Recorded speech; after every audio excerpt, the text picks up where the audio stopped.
Good evening, everyone.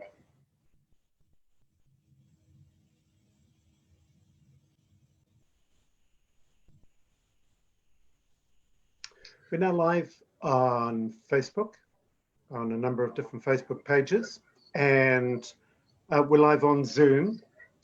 So, kia ora, ngā mihi nui kia koutou, ngā mai haere mai. Welcome, everybody. This is Mindful Money's series on making money a force for good. I'm Barry Coates. I'm the CEO and founder of Mindful Money. We're a charity and we're promoting ethical investing, and we have a mission to help all New Zealanders align their investments with their values. We have been doing a number of these seminars, so we now have done 12 of them, and they're all available on our website together, so as full session and a written summary. So you're welcome to have a look, www.mindfulmoney.nz, and look at the seminars. There's been some really good ones, and tonight we have another one. For all of you, you're going to be mute if you're on Zoom. Apologies for being authoritarian about that, but it's a way to make these things work the best. But you can enter comments into the chat box at any time. And please do while we're talking, because while you think of it, it's a good time to make a comment or add a question, and then we'll go to question and answer after about 20-minute discussion. So for those of you on Facebook Live, please use the comment section in order to put your comments. We've got my colleague Toby, who's out there and monitoring Facebook pages, and she'll let us know what those comments are, so you can have your questions brought up during the discussion. Tonight we're talking about investment, but I should say we're not offering investment advice in a financial sense. We're talking about general issues and not about any specific investment choices. So without further ado, I'm introducing Harbour Asset Management. Harbour is a fund manager with over 5 billion funds under management across equities and fixed income. So they're highly rated in their approach to responsible investing, and we're really happy to have them along with us tonight. We've got with us Jorge Waayman. Jorge is a specialist in ESG, which stands for Environmental, Social and Governance issues, and also joined by Harbour's Managing Director, Andrew Bascand. So welcome to you both, and it's great to have you on the program. Yeah, kia ora, Barry. Nice. Thanks very much for inviting George and myself. It's brilliant. Yeah, good evening, everyone. Fantastic. So let's kick off, and maybe we'll kick off with the in a way the sort of easy start. You know, for many people, they may be new to this kind of issue, and if they're investing in a fund, it may not be immediately obvious what the connection is between their investments and what the responsibilities of a fund manager is with regard to being their representative as a shareholder within the company's governance structure. So maybe you can just lead us through some of that. Well, thanks, Barry. I might kick off, and our specialist George can follow through. I mean, our job as fund manager is to act as a fiduciary, to look after tens of thousands of mums and dads' longer term portfolios, and really to be inside many of the KiwiSaver solutions that are out there in the marketplace. So we're acting as a fiduciary, looking after their money. What that means is we have to fill portfolios with suitable investments. And from our perspective, a key aspect of considering what might be suitable is considering the sustainability and responsibility of that capital and where it's being used. So not only are we thinking about the longer term outlook for profits and dividends, but we nearly always find that strongly thinking about responsible investing and sustainable investing are absolutely crucial parts of adding value and creating these great diversified portfolios. So what does that mean? Well, it means that we need to follow some clear guidelines that are out there in the marketplace and have been for decades and continue to grow regarding understanding the principles of responsible investing. I'm going to cast over to George, because he's our long-term expert in this, to consider just very briefly in a few number of words as an intro what that means. What do we do day to day? Sure, thanks, Andrew. So as he already alluded to, the principles for responsible investing have been around a long time, introduced by the United Nations, and we've been signatories to them since our inception. So they're a global organization promoting responsible investing in the market, and we're trying to do our role in promoting that and integrating that into our process. So in terms of how we do things, we use our own proprietary survey that we like to call our corporate behavior survey, which covers a comprehensive range of environmental, social, and governance metrics. So these would cover, for example, carbon emissions, your labor treatment, your anti-bribery and corruption, and a range of these factors in an evolving fashion over time as new developments come to light in the industry. So we've been running this process since inception each year, and we've also been comparing this survey to stock returns to see, does this actually have, a meaningful relationship? And we have found that, in fact, there is a positive relationship, and it's particularly evident if you look at the sort of weaker scores compared to, and we find the weaker returns as well. So let's unpack that. So if what you're saying is that for the scores you get from company performance, the higher scores, i.e. the kind of better social and environmental and governance performance, the higher the returns on their shares over time. Let's unpack that correctly, because actually what we find is the lower scores tend to be the underperformers, and the higher scores, there's a dispersion of outcomes, and we really don't have more than 10 years of data here to determine whether higher scores are the best. But what we observe very clearly, or George observes, and we agree, is that the lower scoring companies, we need to lift their performance. Cool. And if we don't lift their performance, it's quite likely that investors won't really appreciate as much the allocation of capital. That's a really nice clarification. Can I just sort of, sorry, carry on, Jorge. There's something to add there. I'd just like to clarify that our survey does involve engagement with corporates compared to, I guess, other approaches out there, which just involve sending something out and receiving a response. So we use this as an excellent catalyst to get that engagement with companies and promote that improvement over time, which is a key aspect to our approach. So your approach is different from some others, because if in other cases, people will take a look at that data and they'll say somebody's not performing well on these characteristics, let's kick them out of the portfolio and invest in somebody else. And what you're saying is actually the sound thing to do is to stay invested in that company and work to improve their performance. Well, the way we might put that is we might not be invested today in that company, but we want to engage with them to see whether they're prepared to take the steps to improve. And when we see that momentum, that's when the allocation of capital fits our values, fits the values of our clients, and most likely could enhance returns. And it's that engagement. Are you prepared to take on board the next steps on that journey? And if you are, well, we're going to help you along the way. I can give you some examples.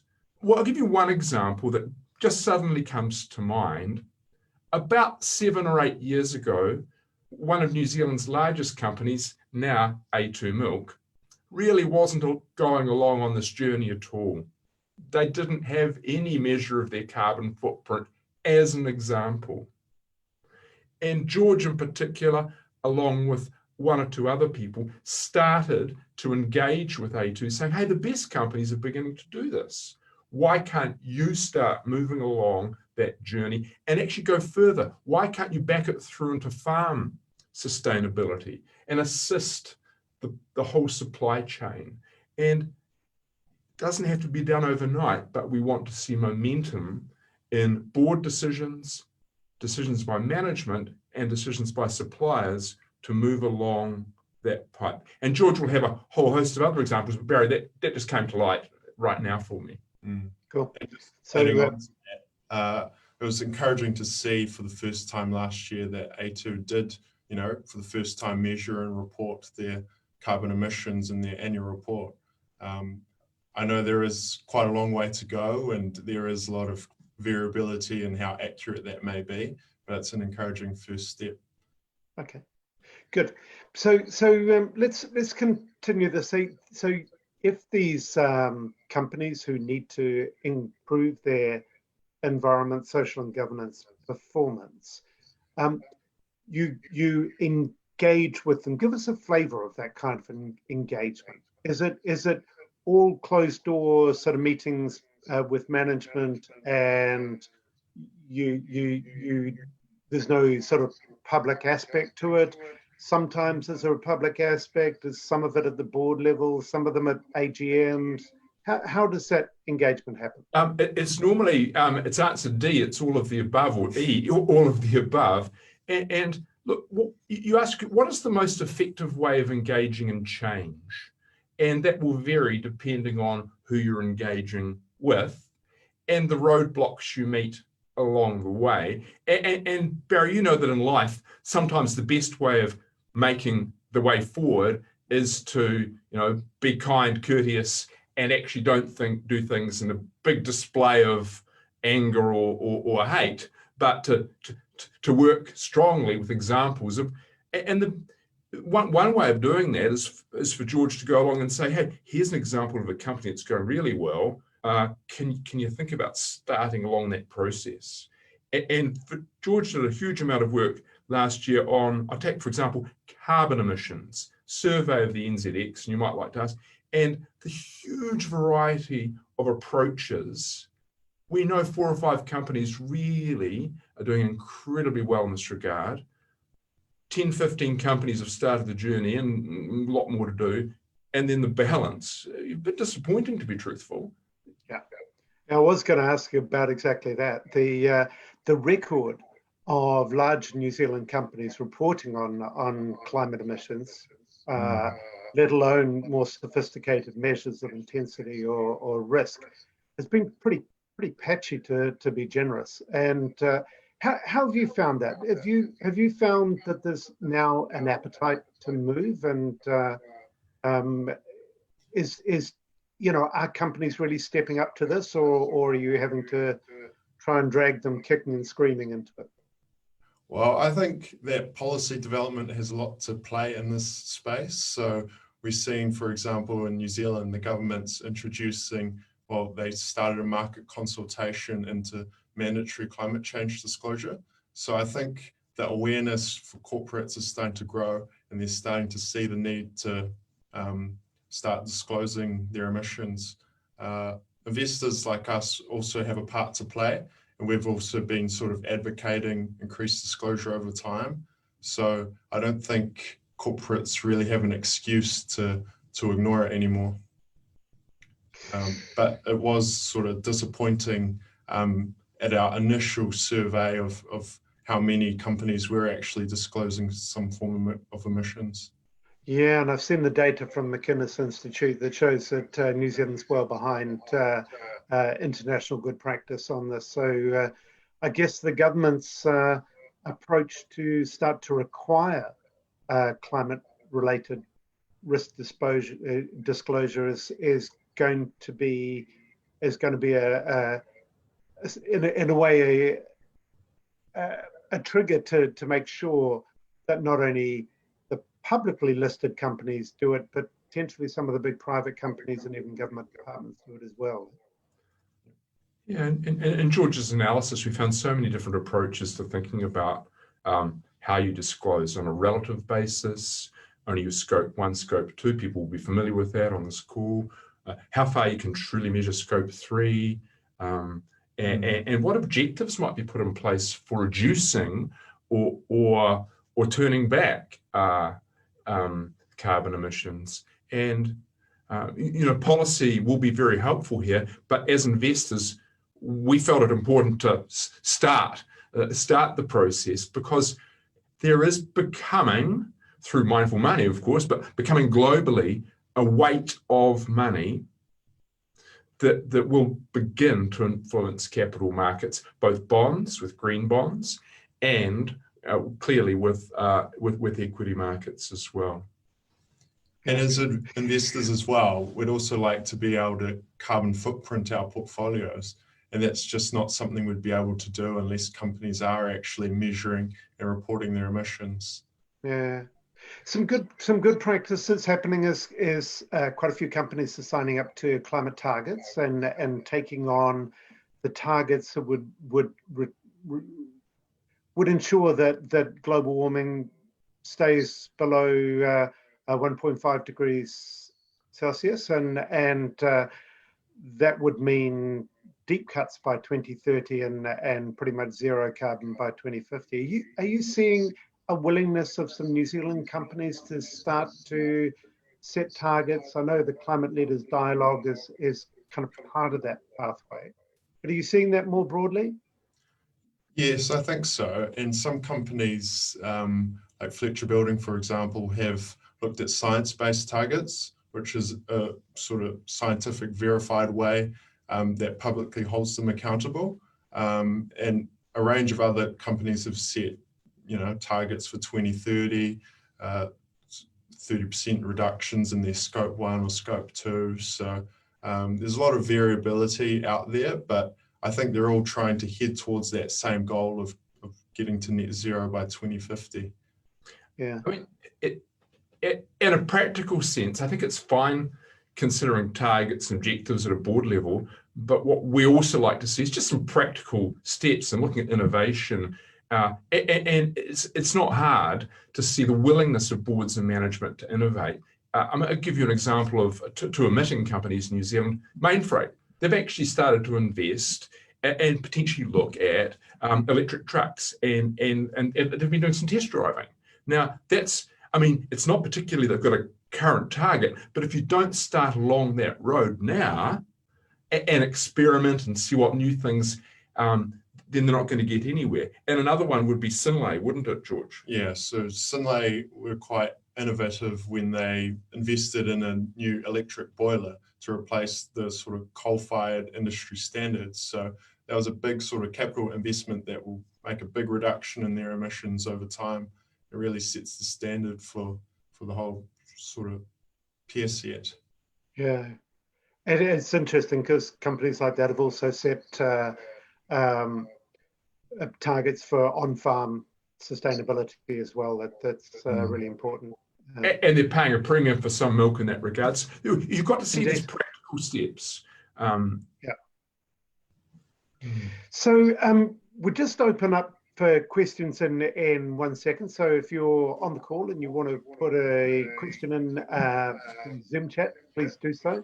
A couple in there already, and we'll come to them in just a minute. Similarly on Facebook, put them into the comment section. I guess the final question is, for many people, the automatic response to there's a company there that, for example, produces fossil fuels. I'm going to want to avoid it, and I'm going to want a fund that divests away from fossil fuels, doesn't have any fossil fuel companies. You're taking a different approach, and what would you say in terms of the sort of balance of argument there between the avoidance and the engagement? If I could do the high level, and George can bury himself in the detail here, The high level is we want to engage with companies and see if they truly are meaningfully at a board and a management level going to take steps, whether it's just the start of an innovation program or truly larger concrete steps to move from being a large carbon emitting company to having some aspirational goals and truly beginning to invest in that regard. Those that are not even making progress, or there's no willingness of the board to go, that's where we have some significant issues and problems in terms of the investment opportunity. We would rather help, for example, with capital, a company invest significantly in decarbonisation because that improves everyone's outcome, rather than completely avoid that company in terms of our allocation of capital. Okay. Yeah, so I agree with that. I think you sum it up quite well. And I would just add that divestment doesn't really create any change in the marketplace. You're basically just selling your shares to someone else and making it someone else's problem. But creating the change necessitates you have stake in the company and you're able to engage and leverage that active ownership that you do have. Okay, good. So let's go to some of the questions. So thanks to John for a question. His point is that it's straightforward to see how your analysis kind of deals with the companies that aren't meeting ESG standards or aren't meeting the Sustainable Development Goals. How's a fund manager, do you look at the positive opportunities like renewable energy? How difficult is it for you to find enough companies that you can also have a degree of confidence about their financial returns that are also in positively impacting sectors or positively impacting companies? So what's that shift from the do no harm or the sort of the low ESG scores through to the positive impact companies? Do you see opportunities there? Yeah, well, some of the global innovation is relevant in global portfolios, and our global research partner has a huge research capacity, 200 analysts plus another 7 or 8 specifically dedicated to looking for these opportunities. However, in New Zealand, there clearly are some companies that are leading lights in this regard. But even some of our larger companies, we are encouraging to push forward. I mean, for example, Kiwi Income Property Group has been a significant investor in solar and other energy. Auckland Airport, think about what they've done. Yeah, so they have ground power units that allow, taxiing aircrafts to use the New Zealand's, low carbon electricity grid rather than their sort of higher carbon jet fuel. So that's just another good example of innovation to leverage off New Zealand's high renewable mix. Okay. We in the seminar series, we will have later on in the series a particular focus on these impact investment funds. And as you say, I mean, there's not a lot of retail opportunities in New Zealand yet, but we're looking forward to that happening in future, and no doubt Harbour's looking at opportunities in that as well. Yes. So a question from Hamish, sort of in terms of the ESG investing as a form of analysis, active engagement, how do you see the growth of responsible investing in New Zealand? Sort of where are we now? Where are we likely to be in future years? Is this kind of nearing takeoff, or is it something where we've hit at the level we can expect? Good question. So a local ESG organisation, RIA, do a benchmark survey each year where they do look at the growth in responsible investing assets in New Zealand and Australia each year. And so the market now has grown to roughly $200 billion in responsibly invested assets in New Zealand, and that's grown significantly over the past few years. I think it is starting to mature, as a lot of that growth was just introduced from KiwiSavers picking up a kind of negative screening as a sort of basic approach to their responsible investing practice. But I do still see growth going into the future across, multiple markets, including New Zealand. Yeah. It's interesting. So in addition to that survey by the Responsible Investment Association, we do a joint annual survey of the New Zealand public. And that's really interesting because it shows a big appetite amongst the public, which is not currently being met. And one of the reasons for establishing Mindful Money is because people until now haven't really had access to the objective information and the transparency about portfolios and so on. So that very much what we see our role as being in growing the market and in a way providing opportunities for Harbour and others to have funds that will find a ready audience. I've got another question. And this is a kind of broader one, but the timeframes for action on climate change are pretty daunting. We had Jonathan Porritt on the program a little while ago who basically said we have to do everything and we have to do it now. And this is going to get worse than we had ever imagined. So how do you see the kind of sense of urgency from the investment community? Do you see that there's kind of yet enough recognition across the investment community that actually this is going to have to happen quickly?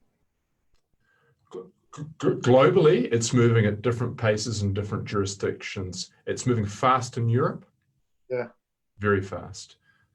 I would say it's moving slower in the US than we would like. And in parts of Asia, it's moving fast as well. Parts of Asia moving fast. I think investors are possibly in America influenced by the politics. Some companies in America and some states in America are moving fast. And that, I think, is the delightful thing, that there is change happening at a corporate level. Everyone who knows me knows I'm an optimist. I have been delighted with the speed with which the world is beginning to forget about politics and get on with looking at treatments and potentially vaccines for COVID. I think if we can continue to place that amount of energy on climate change initiatives, innovation on carbon capture, innovation in the agricultural sector, which is a big carbon emitter, I think innovation in the whole transport sector could overtake our bearish attitude currently to what could happen.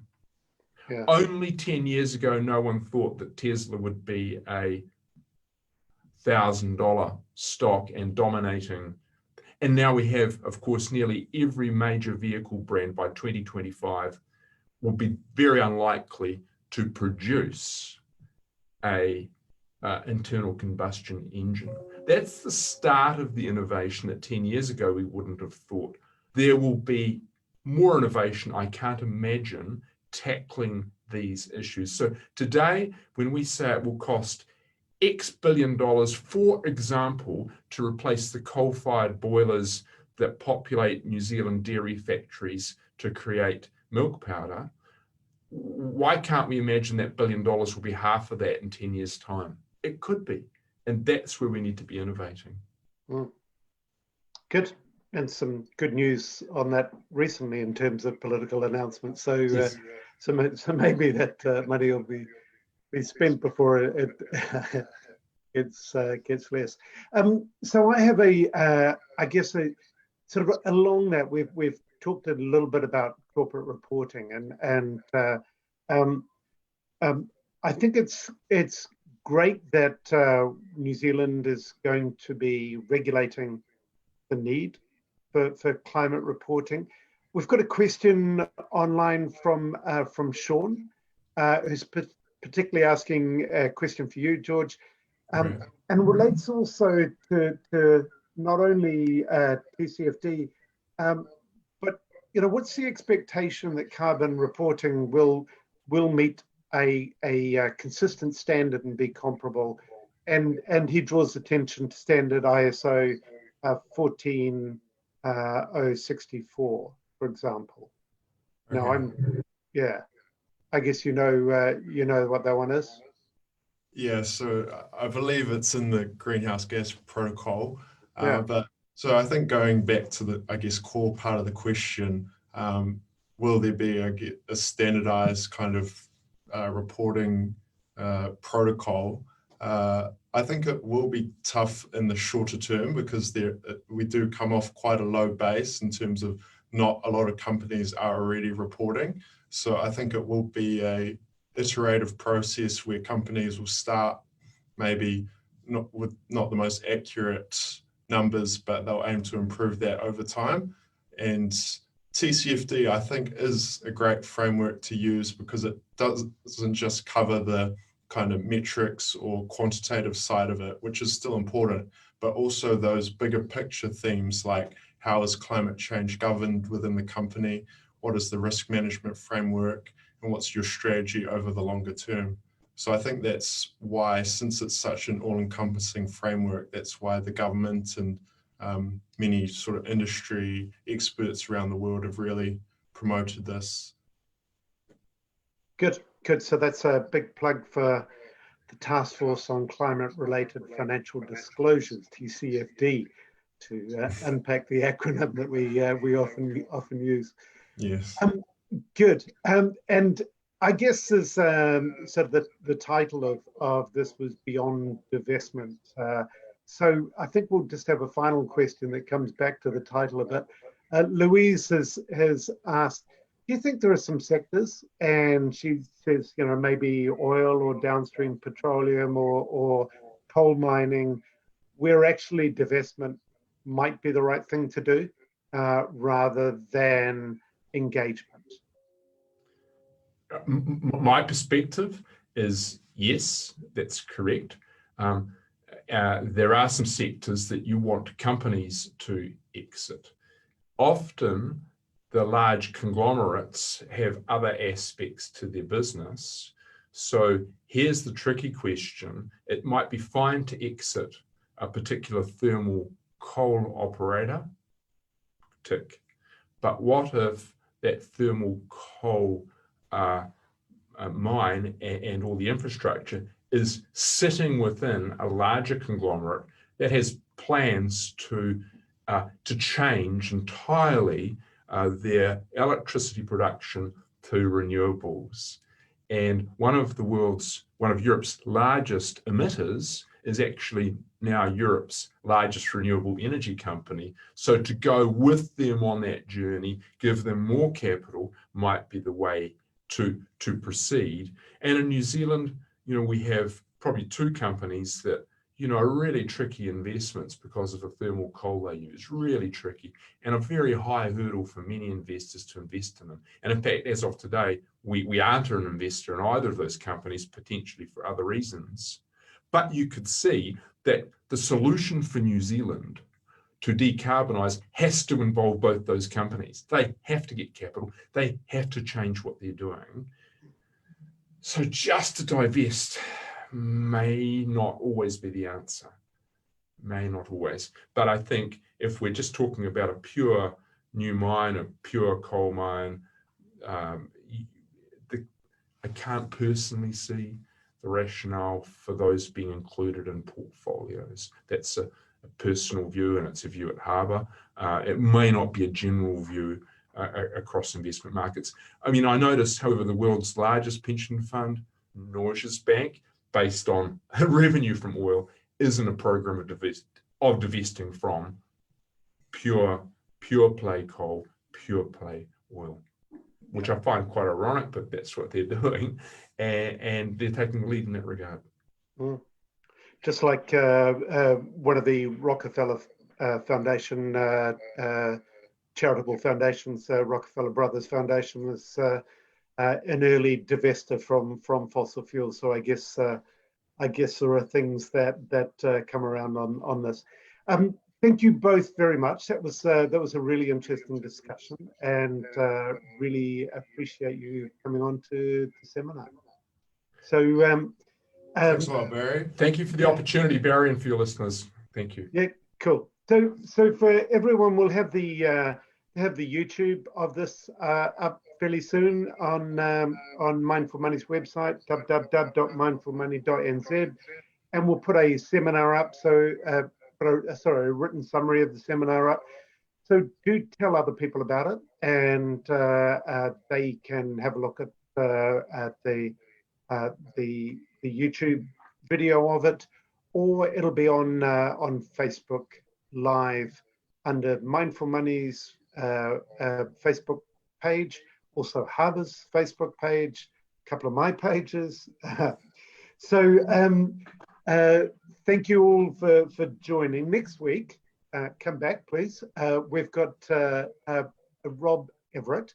Rob is the Chief Executive Officer of the Financial Markets Authority. And I think that's going to be a really interesting discussion. They've just put out a survey on trust and confidence in financial markets. It's got some really interesting stuff in it.